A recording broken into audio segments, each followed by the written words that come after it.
রাষ্ট্র প্রতিষ্ঠার উৎসবের দিন। এই দিনে স্মরণ করি লক্ষ লক্ষ শহীদদেরকে, অগণিত শিশু কিশোর, তরুণ তরুণী, যুবক যুবতী, বৃদ্ধ জনতার আত্মত্যাগকে, যার ফলে স্বাধীনতা অর্জন সম্ভব হয়েছিল।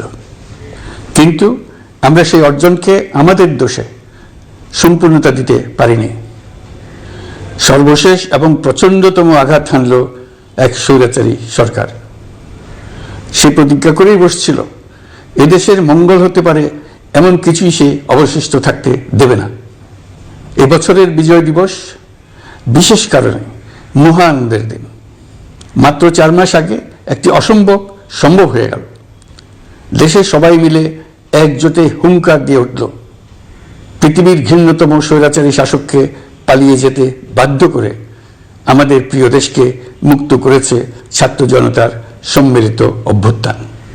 যে হাজার হাজার শহীদ এবং আহতদের আত্মত্যাগ এবং ছাত্র জনতার অটুট ঐক্যের মাধ্যমে এই গণ অভ্যুত্থান সম্ভব হলো, তাদের সবাইকে স্মরণ করি এবং আজ এবারের মহাবিজয়ের দিনে সমগ্র জাতির পক্ষ থেকে তাদের প্রতি সশ্রদ্ধ সালাম জানাই।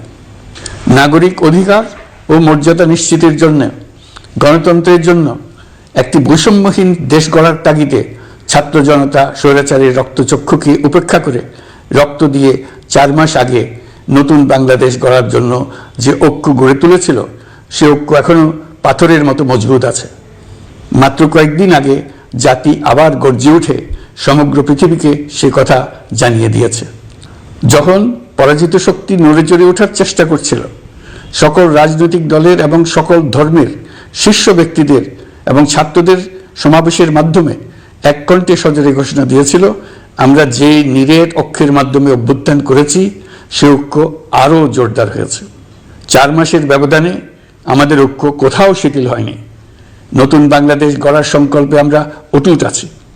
বহির্বিশ্বে চাতুর্যপূর্ণ প্রচারণা দিয়ে যারা আমাদের মধ্যে দূরত্ব সৃষ্টির চেষ্টা করছে, তারা দূরত্ব সৃষ্টি তো করতে পারেইনি, বরং সারা জাতিকে সগৌরবে উচ্চকণ্ঠে তার ঐক্যকে পৃথিবীর সামনে তুলে ধরতে উজ্জীবিত করেছে।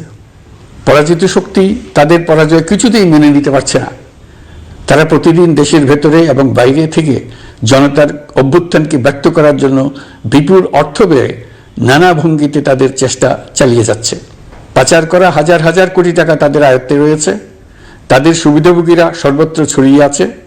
আমাদের ঐক্য অটুট থাকলে তারা আমাদেরকে আমাদের লক্ষ্য অর্জন থেকে ব্যর্থ করতে পারবে না। সজাগ থাকুন, নিজের লক্ষ্যকে জাতির লক্ষ্যের সঙ্গে একীভূত করুন। পৃথিবীর কোনো শক্তিই আমাদেরকে আমাদের লক্ষ্য অর্জন থেকে বিচ্যুত করতে পারবে না। আমি দেশের গণমাধ্যম কর্মী ও জনগণের প্রতি আহ্বান জানাই, বিশ্বের কাছে দেশের প্রকৃত চিত্র তুলে ধরুন। অপপ্রচারের বিরুদ্ধে সত্যই হোক আমাদের হাতিয়ার। জাতির এই নিরেট ঐক্য এই বছরের বিজয় দিবসকে স্মরণীয় করে রাখবে, ইতিহাসের অনন্য স্থানে প্রতিষ্ঠিত করে রাখবে। এই ঐতিহাসিক অর্জনের জন্য দলমত নির্বিশেষে দেশের সকল তরুণ তরুণী, যুবক যুবতী, বৃদ্ধ বৃদ্ধা সবাইকে আমার অভিনন্দন জানাচ্ছি। এই ঐক্যের জোরে আমরা আমাদের সকল সমস্যার দ্রুত সমাধান নিশ্চিত করতে পারব। এই বিজয় মাসে আমাদের গণ অভ্যুত্থানকে অভিনন্দন জানাবার জন্য, আমাদের বিজয় দিবসে যোগ দেওয়ার জন্য ঢাকায় এসছেন পূর্ব তিমুরের রাষ্ট্রপতি, নোবেল শান্তি পুরস্কার বিজয়ী প্রেসিডেন্ট হোসে রামোস হর্তা। তিনি তার দেশের মুক্তিযুদ্ধে নেতৃত্ব দিয়েছেন। আমাদের দেশের মুক্তিযুদ্ধ তাকে অনুপ্রাণিত করেছিল। 2002 সালে পূর্ব তিমুর স্বাধীন রাষ্ট্র হিসেবে প্রতিষ্ঠিত হয়। আমাদের জাতীয় উৎসবে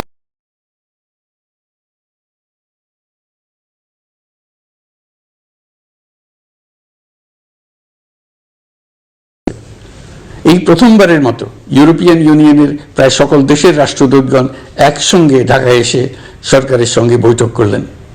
এই দেশগুলোর বেশিরভাগ দূতাবাস দিল্লিতে। তারা অনেকেই আগে কোনোদিন ঢাকায় আসেনও। এটি একটি ঐতিহাসিক ঘটনা। একত্রে ঢাকায় আসলেন শুধু এই বার্তা দেওয়ার জন্য যে ইউরোপীয় ইউনিয়ন বাংলাদেশকে সর্বোচ্চ সমর্থন ও সহযোগিতা দেওয়ার জন্য প্রস্তুত। অন্তর্বর্তীকালীন সরকারের সংস্কার উদ্যোগ এবং গণতান্ত্রিক পদ্ধতিতে নির্বাচনের প্রক্রিয়ার কথা আমি তাদেরকে জানিয়েছি। সেটিতে তারা পূর্ণ সমর্থন জানিয়েছেন এবং সরকারকে সর্বোচ্চ সহযোগিতা করবেন বলে জানিয়েছেন। বাংলাদেশের বিরুদ্ধে অপপ্রচার এবং ভুল তথ্য প্রচারের বিষয়েও আমি ইউরোপীয় ইউনিয়নের কূটনীতিকদের জানিয়েছি।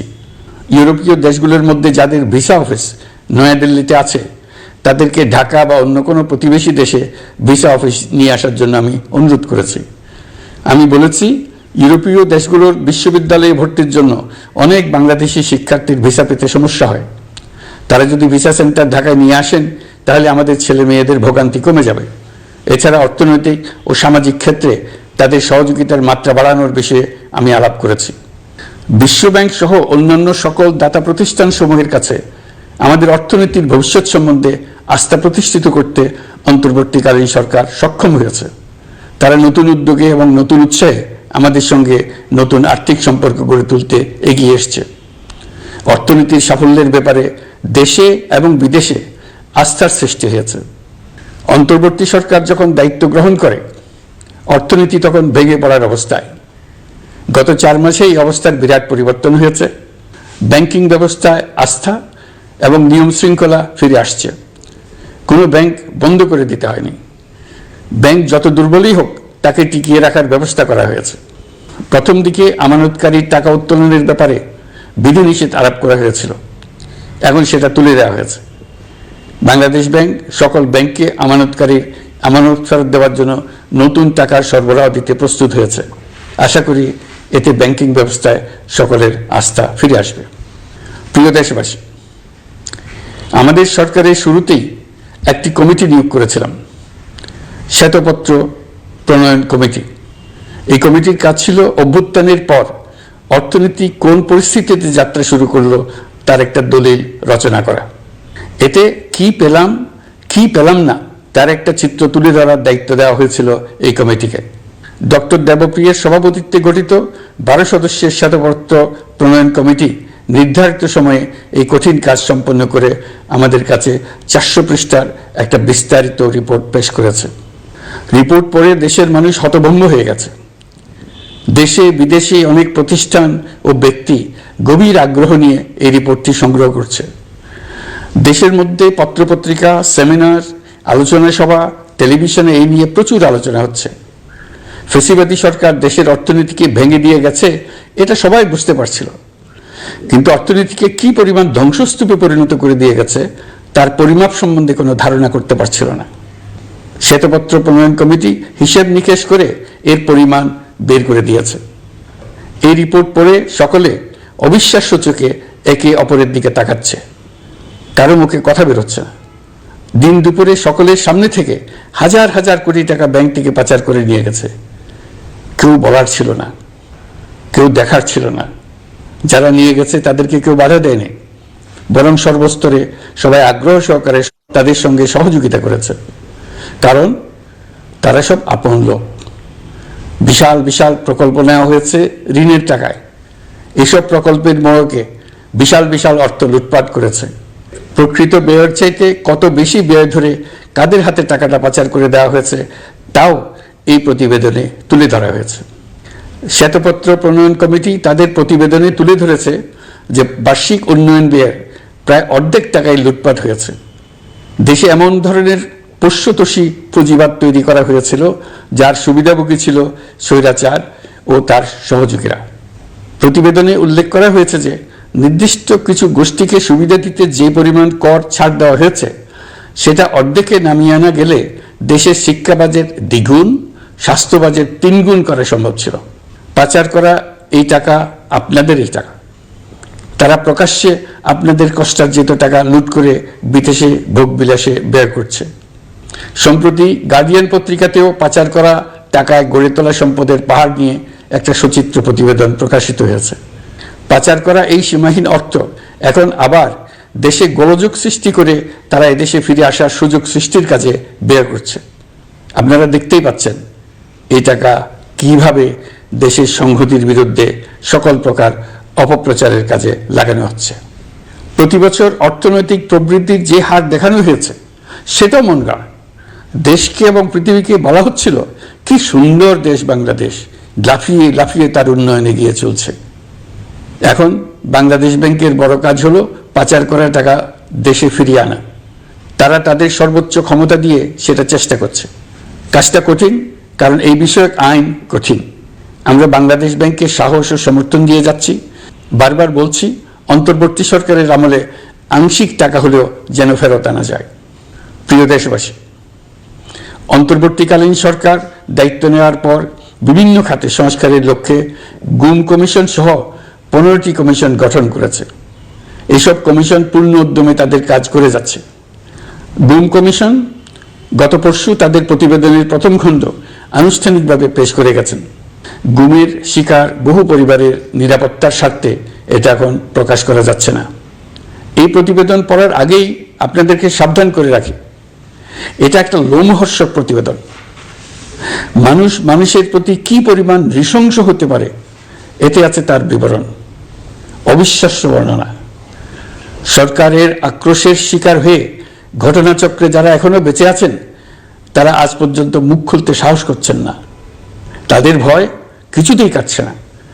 তাদের ভয়, হঠাৎ যদি ওই জালেমরা আবার ক্ষমতায় আসে তাহলে তাদের প্রতি এরা নৃশংসতম হবে।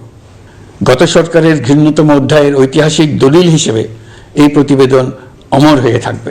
আমি আশা করছি কমিশনগুলো এখন থেকে নিয়মিতভাবে তাদের নির্ধারিত সময়ের মধ্যে তাদের প্রতিবেদন ও সুপারিশমালা পেশ করতে থাকবে। প্রিয় দেশবাসী, আমাদের সংস্কারের যে আকাঙ্ক্ষা সেটি বাস্তবায়নে প্রতিটি কমিশনই আমাদের জন্য গুরুত্বপূর্ণ। তবে নির্বাচন ব্যবস্থা সংস্কার ও সংবিধান সংস্কার কমিশনের কথা আমি একটু আলাদাভাবে বলতে চাই। কেননা এই দুটি কমিশনের সুপারিশের উপর প্রধানত নির্ভর করছে আমাদের আগামী নির্বাচন প্রস্তুতি ও তারিখ। এই প্রসঙ্গে বড় খবর হলো, প্রধান নির্বাচন কমিশনার সহ নির্বাচন কমিশন গঠন করা হয়ে গেছে। কমিশন দায়িত্ব গ্রহণ করেছে। এখন থেকে তাদের হাতে দায়িত্ব ন্যস্ত হলো ভবিষ্যৎ সরকার গঠন করার প্রক্রিয়া শুরু করার। তারা তাদের প্রস্তুতির কাজ শুরু করেছেন। তাদের হাতে অনেক কাজ। প্রথমে সবচেয়ে বড় কাজ ভোটার তালিকা হালনাগাদ করা। এটা এমনিতেই কঠিন কাজ। এখন কাজটা আরো কঠিন হলো এই জন্য যে গত 3টা নির্বাচনে ভোটারদের অংশগ্রহণ করার সুযোগ ছিল না। ভোটার তালিকা যাচাই করার সুযোগ হয়নি কারণ। গত 15 বছরে যারা ভোটার হওয়ার যোগ্য হয়েছে তাদের সবার নাম ভোটার তালিকায় তোলা নিশ্চিত করতে হবে। এটা একটা বড় কাজ।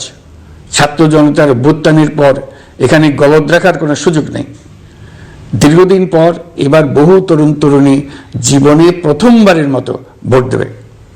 অতীতে তাদেরকে সে অধিকার এবং আনন্দ থেকে বঞ্চিত করা হয়েছে। তাই এবারের নির্বাচনে তাদের ভোটদান একটি স্মরণীয় ঘটনা হয়ে থাকবে। এই অভিজ্ঞতাকে মসৃণ করার সমস্ত আয়োজন করতে হবে। আমার একান্ত ইচ্ছা এবারের নির্বাচনে প্রথমবারের তরুণ তরুণী ভোটাররা শতকরা 100 কাছাকাছি সংখ্যায় ভোট দিয়ে একটি ঐতিহ্য সৃষ্টি করুক। নির্বাচন কমিশন এবং সকল সামাজিক প্রতিষ্ঠান ও রাজনৈতিক দলের প্রতি আমার আহ্বান, সবাই মিলে আমরা যেন ওই লক্ষ্য অর্জনে নানা প্রকার সৃজনশীল কর্মসূচি গ্রহণ করি। এখন থেকে সবাই মিলে এমন একটা ঐতিহ্য সৃষ্টি করি যেন স্থানীয় নির্বাচন সহ সকল নির্বাচনে সকল কেন্দ্রে প্রথমবারের ভোটাররা 100% কাছাকাছি সংখ্যায় ভোটদান নিশ্চিত করবে। এটা নিশ্চিত করতে পারলে ভবিষ্যতে কোনো সরকার মানুষের ভোটাধিকার কেড়ে নেবার সাহস করতে পারবে না। নতুন ভোটার ছাড়াও যাদের আগে থেকে ভোটার তালিকায় নাম থাকার কথা ছিল তারা ভোটার তালিকায় আছে কিনা তা নিশ্চিত করতে হবে। বিশেষ মনোযোগ দিয়ে ভুয়া ভোটারদেরকে তালিকা থেকে বের করে দিতে হবে। এবার আমরা প্রবাসী বাংলাদেশিদেরকে ভোট দেওয়া নিশ্চিত করতে চাই। অতীতে আমরা এই ব্যাপারে অনেকবার আশ্বাসের কথা শুনেছি। এই সরকারের আমলে এটা যেন প্রথমবারের মতো বাস্তবায়িত হয়, এটা আমরা নিশ্চিত করতে চাই। এর জন্য একটা নির্ভরযোগ্য ব্যবস্থা করতে হবে। সবকিছুই সমসাপেক্ষ ব্যাপার। এর সঙ্গে যদি আমরা নির্বাচন প্রক্রিয়া আরো উন্নত করতে চাই, নির্বাচন সংস্কার কমিশনের সুপারিশমালা বাস্তবায়ন করতে চাই, তাহলে প্রয়োজনীয় সংস্কারের বিস্তৃতি ও গভীরতা অনুসারে নির্বাচন কমিশনকে সময় দিতে হবে। আমি সকল প্রধান সংস্কারগুলো সম্পন্ন করে নির্বাচন আয়োজন করার ব্যাপারে বরাবর আপনাদের কাছে আবেদন জানিয়ে এসেছি। তবে রাজনৈতিক ঐকমত্যের কারণে আমাদেরকে যদি অল্প কিছু সংস্কার করে ভোটার তালিকা নির্ভুলভাবে তৈরি করার ভিত্তিতে নির্বাচন সম্পন্ন করতে হয়, তাহলে 2025 সালের শেষের দিকে নির্বাচন অনুষ্ঠান হয়তো সম্ভব হবে। আর যদি এর সঙ্গে নির্বাচন প্রক্রিয়া এবং নির্বাচন সংস্কার কমিশনের সুপারিশের পরিপ্রেক্ষিতে এবং জাতীয় ঐকমত্যের ভিত্তিতে প্রত্যাশিত মাত্রার সংস্কার যোগ করি, তাহলে অন্তত আরও 6 মাস অতিরিক্ত সময় লাগতে পারে। মোটা দাগে বলা যায় 2025 সালের শেষ দিক থেকে 2026 সালের প্রথমার্ধের মধ্যে নির্বাচনের সময় নির্ধারণ করা যায়। প্রিয় দেশবাসী, যে কোনো সংস্কারের কাজে হাত দিতে গেলে রাজনৈতিক ঐকমত্যের প্রয়োজন। এই ঐকমত্যে পৌঁছানোর প্রক্রিয়া কি হবে? অন্তর্বর্তীকালীন সরকার এভাবে অগ্রসর হবার প্রস্তুতি নিচ্ছে। অন্তর্বর্তীকালীন সরকার প্রথম পর্যায়ে 6টি সংস্কার কমিশন গঠন করেছে, প্রতিবেদন পেশ করবে বলে আশা করি। আমরা এই 6 কমিশনের চেয়ারম্যানদের নিয়ে একটি জাতীয় ঐকমত্য গঠন কমিশন প্রতিষ্ঠা করার দিকে অগ্রসর হচ্ছে। এর কাজ হবে রাজনৈতিক দল সহ সকল পক্ষের সঙ্গে মতামত বিনিময় করে যে সমস্ত বিষয়ে ঐকমত্য স্থাপন হবে সেগুলো চিহ্নিত করা এবং বাস্তবায়নের জন্য সুপারিশ করা। যেহেতু জাতীয় ঐকমত্য প্রতিষ্ঠা করা অন্তর্বর্তীকালীন সরকারের অতি গুরুত্বপূর্ণ দায়িত্ব, তা বিবেচনা করে আমি এই কমিশনের চেয়ারম্যানের দায়িত্ব পালন করব। আমার সাথে এই কমিশনের সহসভাপতির দায়িত্ব পালন করবেন অধ্যাপক আলী রিয়াজ। কমিশন প্রয়োজন মনে করলে নতুন সদস্য কোঅপ্ট করতে পারবে। প্রথম 6টি কমিশনের চূড়ান্ত প্রতিবেদন পাওয়ার পর আগামী মাসেই জাতীয় ঐকমত্য গঠন কমিশন তার কাজ শুরু করতে পারবে বলে আমি আশা করছি। এই নতুন কমিশনের প্রথম কাজ হবে নির্বাচন অনুষ্ঠানের জন্য যে সমস্ত সিদ্ধান্ত জরুরি সেই সমস্ত বিষয়ে তাড়াতাড়ি ঐকমত্য সৃষ্টি করা এবং সকলের সঙ্গে আলোচনা করে কোন সময় নির্বাচন অনুষ্ঠান করা যায় সেই ব্যাপারে পরামর্শ চূড়ান্ত করা। প্রিয় দেশবাসী, নির্বাচন আয়োজন ও সংস্কার ছাড়াও আপনারা আমাদের উপর অনেকগুলো দায়িত্ব দিয়েছেন। এর মধ্যে রয়েছে অর্থনীতি পুনরুদ্ধার ও মানুষের জীবনমান উন্নয়ন। ফ্যাসিবাদী সরকারের কাছ থেকে আমরা বিপর্যস্ত এক অর্থনীতি পেয়েছি। আমাদের বৈদেশিক রিজার্ভ তলানিতে গিয়ে থেকেছিল। 2024 সালের নভেম্বরে রপ্তানি আয়ের পরিমাণ ছিল $4.12 বিলিয়ন, যা আগের মাসের তুলনায় 15.63% বেশি। সামগ্রিকভাবে 2024 সালের জুলাই নভেম্বর সময়কালে রপ্তানি $16.11 বিলিয়ন মার্কিন ডলারে পৌঁছেছে। গত বছর একই সময়ে রপ্তানি আয় ছিল $14.34 বিলিয়ন মার্কিন ডলার। বছরের হিসাবে এই প্রান্তিকে রপ্তানি আয়ের প্রবৃদ্ধি 12.34%। বৈদেশিক মুদ্রার রিজার্ভ $19 বিলিয়ন পৌঁছেছে। এসবের মাধ্যমে আমাদের অর্থনীতি ঘুরে দাঁড়াতে শুরু করেছে, পরিস্থিতির উন্নতি হচ্ছে। গার্মেন্টস শ্রমিক ভাই বোনেরা বাংলাদেশের অর্থনীতির অন্যতম চালিকা শক্তি। তাদের বার্ষিক মজুরি 9% বাড়ানোর সিদ্ধান্ত হয়েছে। মূল্যস্ফীতির বিষয়টি বিবেচনা করে শ্রমিক ইউনিয়ন মালিক পক্ষের সঙ্গে আলোচনার ভিত্তিতে এটি নির্ধারণ করা হয়েছে। মূল্যস্ফীতি নিয়ন্ত্রণে সরকার আন্তরিকভাবে কাজ করছে, স্বীকার করতে দ্বিধা নেই। এক্ষেত্রে কাঙ্ক্ষিত সাফল্য আমরা এখনো পাইনি, তবে আমার বিশ্বাস মূল্যস্ফীতি শিগগিরই কমে আসবে। গত কয়েক মাসে বাজারে কিছু পণ্যের দাম বেড়েছে। আমরা সরবরাহ বাড়িয়ে, আমদানিতে শুল্ক ছাড় দিয়ে, মধ্যস্বত্বভোগীদের দৌরাত্ম্য কমিয়ে এবং বাজার তদারকির মধ্য দিয়ে জিনিসপত্রের দাম কমিয়ে আনার চেষ্টা করছি। পরিবহন খাতে চাঁদাবাজি এখনও পুরোপুরি বন্ধ করা যায়নি। এটা সম্ভব হলে আমরা আশা করি জিনিসপত্রের দাম আরও কমে আসবে। আমরা আপনাদের কষ্টে সমব্যথী, তবে আমরা জানি সরকারের কাজ কেবল সমবেদনা জানানো নয়। আমরা আপনাদের কষ্ট কমিয়ে আনতে সকল রকম চেষ্টা চালিয়ে যাচ্ছি। আসন্ন রমজানে দ্রব্যমূল্য সহনীয় রাখতে আমরা সবার সহযোগিতা চাই। আমরা ইতিমধ্যে ব্যবসায়ীদের সঙ্গে কথা বলেছি। তারা আমাদের কাছে ওয়াদা করেছে বাজারে পণ্য সরবরাহে কোনো সংকট হবে না। অতিরিক্ত মুনাফার লোভে যদি কেউ কৃত্রিম কোনো সংকট সৃষ্টির চেষ্টা করে আমরা তাকে কঠোর হাতে দমন করব। বাজার সিন্ডিকেটের দৌরাত্ম্য বন্ধ করতে বিকল্প কৃষি বাজার চালু করার লক্ষ্যে আমরা কাজ করে যাচ্ছি। প্রিয় দেশবাসী, হত্যাযজ্ঞের সাথে জড়িত পতিত স্বৈরশাসক ও তার দোসরদের বিচার কার্যক্রম এগিয়ে চলছে। এই জন্য আন্তর্জাতিক অপরাধ ট্রাইব্যুনাল আইন সংশোধন করা হয়েছে। বিচার প্রক্রিয়ায় স্বচ্ছতা নিশ্চিত করার জন্য আসামিদের বিদেশি আইনজীবী নিয়োগের সুযোগ দেওয়া হয়েছে। আত্মপক্ষ সমর্থনের সব ধরনের সুযোগ তারা পাবেন। বিচার প্রক্রিয়া সাংবাদিক, মানবাধিকার কর্মী ও অন্যান্য পর্যবেক্ষকদের জন্য উন্মুক্ত রাখা হয়েছে। বিচারের যে কোনো অংশ চাইলে যে কেউ রেকর্ড করার সুযোগ পাবেন। আইসিসি প্রসিকিউটর করিম খান সম্প্রতি আমার সাথে দেখা করেছেন। তিনি আইসিটি প্রসিকিউটর এবং অন্যান্য কর্মীদের প্রশিক্ষণ দিতে সম্মত হয়েছেন এবং আইসিটিকে আন্তর্জাতিক মানে উন্নীত করার সহায়তা দিতে প্রতিশ্রুতি দিয়েছেন। আলাদাভাবে আমরা গণহত্যাকারীদের বিরুদ্ধে আন্তর্জাতিক অপরাধ আদালতে মানবতা বিরোধী অপরাধের মামলা করব বলে তাকে জানিয়েছি। প্রিয় দেশবাসী, জুলাই বিপ্লবে বাংলাদেশের ছাত্র শ্রমিক জনতা মিলে যে অসাধ্য সাধন করেছে তার অন্যতম শক্তিশালী ভূমিকায় ছিল এদেশের নারীরা। ফেসিবাদী শক্তির প্রাণঘাতী অস্ত্রের সামনে হিমালয়ের মতো দাঁড়িয়েছিল আমাদের মেয়েরা। স্কুল, কলেজ, বিশ্ববিদ্যালয়ের ছাত্রী, শিক্ষক, অভিভাবক, চাকরিজীবী, শ্রমজীবী, সকল পেশার, সকল বয়সের নারীরা এই আন্দোলনে বিরাট ভূমিকা রেখেছে। এবছর বেগম রোকেয়া দিবসে দেশ জুড়ে আন্দোলনে নারীদের আত্মত্যাগ ও ভূমিকার বিষয়ে বড় আকারে আলোচনা হয়েছে। ওই দিন জুলাই কন্যারাও ঘোষণা দিয়েছে তারা তাদের কথা কাউকে ভুলে যেতে দেবে না। অন্তর্বর্তীকালীন সরকার নারী অধিকার রক্ষায় নারী বিষয়ক সংস্কার কমিশন করেছে। শিগগিরই তারা তাদের রিপোর্ট দেবে। জুলাই কন্যারা ঘোষণা দিয়েছে প্রতি বছর 10 ডিসেম্বর তারিখে নির্ধারিত সময়ে সারা দেশে সকল পরিবারের নারী, শিশু, কিশোরী, তরুণী, মহিলা, বৃদ্ধা একসঙ্গে নিজ নিজ নির্ধারিত স্থানে, সেটা উঠান হোক, বাড়ির সামনে রাস্তায় হোক, সমাবেশ করে দেশের অর্ধেকাংশ মানুষের অস্তিত্বের কথা সারা জাতিকে স্মরণ করিয়ে দেবে, তাদের আশা আকাঙ্ক্ষার কথা জানিয়ে দেবে। যেই তরুণীরা জুলাই আন্দোলনে সামনের সারিতে থাকলো তারা নতুন বাংলাদেশ গড়ার প্রত্যয় থেকে আর কোনোদিন সরে যাবে না। তারা শুধু নতুন বাংলাদেশ নয়, নতুন এক পৃথিবী গড়ে তোলার মহাকর্মযজ্ঞে বাংলাদেশের সকল বয়সের নারীদের সঙ্গে নিয়ে নেতৃত্ব দেবে। সবশেষে এই বিজয়ের মাসে আমি বাংলাদেশের দল, মত, জাতি, ধর্ম, বর্ণ, বয়স নির্বিশেষে সবাইকে ঐক্যবদ্ধ থাকার আহ্বান জানাচ্ছি। শক্তিশালী স্বৈরাচারী সরকারকে জাতীয় ঐক্যের মাধ্যমেই আমরা হটাতে পেরেছি।